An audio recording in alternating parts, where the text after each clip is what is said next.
સૌથી important notes બનાવો. આ કઈ આપણે થાયકા કે ભાઈ નોટ્સ બનાવો. દરેક વિષયની તમારી પાસે નોટ્સ હોવી જોઈએ. હવે જો આમાં શું થાય છે, અત્યારે આ વખતે સ્ટુડન્ટ પાસ આઉટ થયા છે ને, તો ઘણા છે ને આ વખતે તૈયારી કરતા હોય ને એને કહેતા તમારી નોટ આપજો ને. એલા ઈ નોટ એને બનાવી છે, એને ખબર પડે ઈ રીતે એને નોટ બનાવી છે, અને તમે કારીગરાઈ કરીને એની જોડે નોટ માંગતા હોય કે તમારી નોટ આપો ને. એલા ભાઈ એને એની રીતે નોટ બનાવી છે, એને આવડતું હોય ઈ નોય લખ્યું હોય, અથવા એને એની સ્ટાઇલ થી નોટ બનાવી હોય, તો શું ઈ નોટ તમે કરશો? ઓકે, કઈ રીતે ક્યાં બને કે પોલીસ?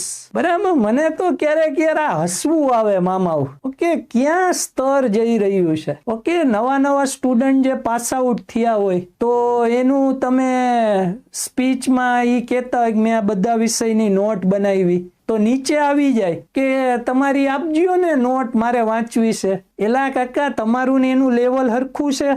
ઈ વ્યક્તિએ ઈ રીતે નોટ બનાવી હોય કે એને જરૂર હોય પોઈન્ટ ટાંકા હોય, બરાબર, બાકીના એને નોય ટાંકા હોય. એ એની અનુસાર લખાયેલી નોટ છે, તો તમારે તમારી અનુસાર નોટ બનાવવાની છે. તો આ વસ્તુ ધ્યાન રાખજો. આ વખતે આપણે પ્લાનર કોર્સમાં નોટ લખાવીએ છીએ, જે લાઈવ બેચ લાસ્ટમાં ચાલુ થઈ.